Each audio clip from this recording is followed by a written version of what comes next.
Assalamualaikum warahmatullahi wabarakatuh. Halo anak-anak, apa kabar kalian? Semoga kalian selalu sehat dan semangat. Pada pembelajaran hari ini, kita akan belajar tema 2, menyayangi tumbuhan dan hewan, subtema 3, menyayangi tumbuhan, pembelajaran yang pertama. Kita harus menyayangi sesama. Selain itu, kita harus menyayangi tumbuhan, karena tumbuhan memberikan banyak manfaat bagi manusia. Perbuatan menyayangi tumbuhan merupakan wujud syukur kita kepada Tuhan Yang Maha Esa.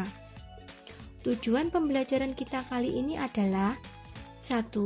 Mengidentifikasi langkah-langkah cara perawatan tumbuhan dengan tepat. 2. Menuliskan hasil wawancara mengenai cara perawatan tumbuhan dengan kaidah EYD yang tepat. 3. Menentukan posisi bilangan cacah pada garis bilangan yang tepat. 4.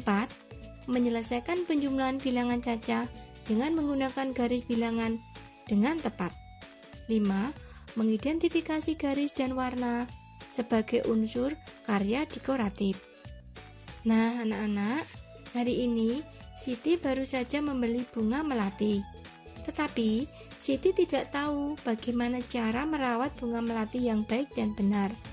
Lalu, Siti memutuskan untuk pergi ke perpustakaan untuk mencari informasi mengenai cara merawat bunga melati. Nah, akhirnya Siti memperoleh informasi cara merawat bunga melati yang benar. Cara merawat bunga melati yang benar adalah: yang pertama, siapkan pecahan batu bata merah atau pecahan genting, susun di dasar pot. 2. Campurkan pasir, tanah, dan pupuk kandang, masing-masing dengan bagian yang sama. Isikan pada sepertiga bagian pot. Letakkan di atas lapisan pecahan batu bata merah atau genting. 3. Masukkan bibit melati. Sisakan media lama yang masih menempel. Tujuannya agar tanaman dapat beradaptasi dengan media baru. 4. Tambahkan campuran pasir, tanah, dan pupuk kandang. Jangan isi pot sampai penuh ya. Sisakan 2 cm dari bibir pot untuk memudahkan penyiraman. 5. Pastikan tanaman dapat berdiri kokoh. 6. Siram tanaman dengan air secukupnya. 7. Bersihkan bagian luar pot dari kotoran. Letakkan pot di tempat yang diinginkan. Nah, anak-anak, sudah tahu kan kalian bagaimana cara merawat tanaman melati di dalam pot? Sekarang, ayo kita berlatih membuat tanda centang di dalam kotak bila kalimat-kalimatnya sesuai dengan petunjuk perawatan tanaman melati. Soal pertama. Batu bata merah dan pecahan genting diletakkan di dasar pot. Jawabannya apa, anak-anak? Jawabannya betul ya. 2. Pasir, tanah, dan pupuk kandang digunakan sebagai media tanam. Jawabannya betul. 3. Pupuk kandang harus dicampur lebih banyak daripada tanah dan pasir. Jawabannya salah. 4. Campuran pasir, tanah, dan pupuk kandang diisikan di dalam pot sampai penuh. Jawabannya salah ya. 5. Media lama dibiarkan tersisa pada akar bibit melati. Jawabannya betul. 6.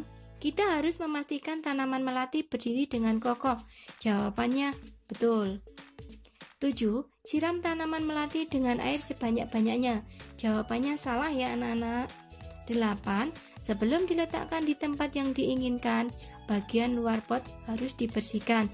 Jawabannya benar. Nah, anak-anak, lalu bagaimana cara merawat tanaman yang lain? Misalnya tanaman mawar, apakah sama? Tugas kalian adalah melakukan wawancara dengan orang-orang di sekitarmu tentang cara perawatan tanaman mawar. Tulis hasil wawancara kamu, tapi jangan lupa gunakan kaidah EYD yang benar. Misalnya, setiap awal kalimat menggunakan huruf kapital.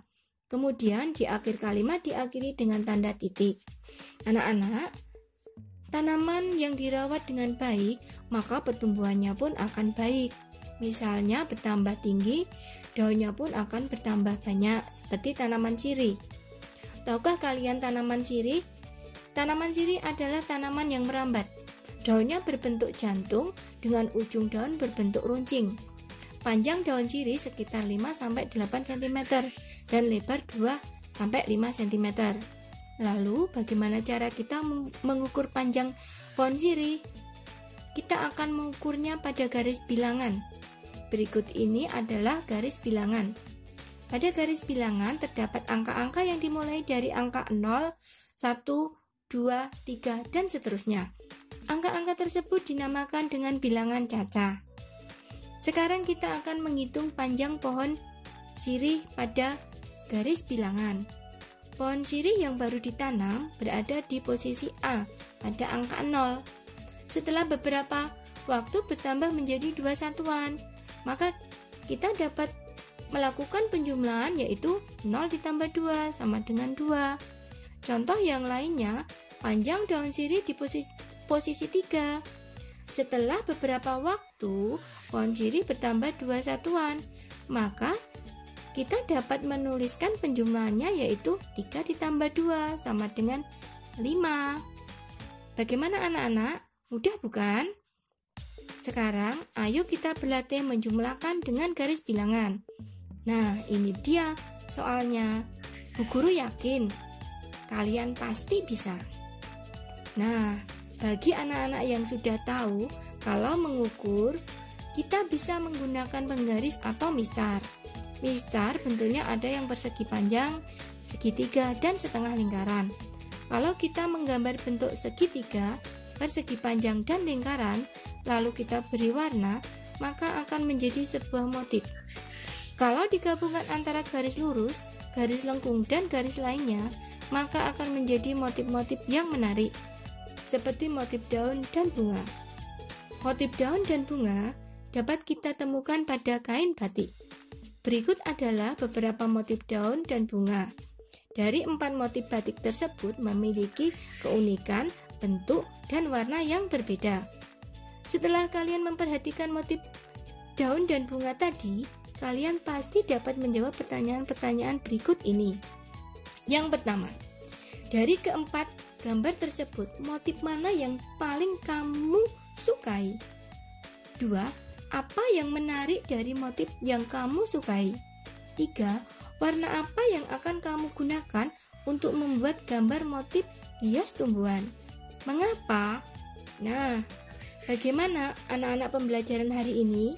Menyenangkan bukan?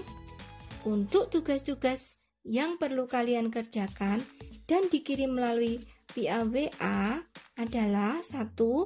Menulis hasil wawancara, langkah-langkah cara merawat tanaman. 2. Mengerjakan soal penjumlahan pada garis bilangan. 3. Menjawab pertanyaan tentang motif hias tumbuhan. Jadi, kesimpulan pembelajaran hari ini adalah 1. Cara merawat tanaman dengan tepat. 2. Menulis hasil wawancara dengan kaidah EYD yang tepat. 3. Menulis dan menjumlahkan bilangan caca pada garis bilangan dengan tepat. 4.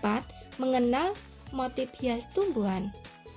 Nah, anak-anak, semoga video pembelajaran kali ini membantu kalian belajar di rumah dan semoga kalian dapat memahami apa yang Bu Guru sampaikan.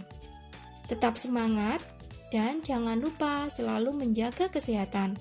Sekian dan terima kasih. Wassalamualaikum warahmatullahi wabarakatuh.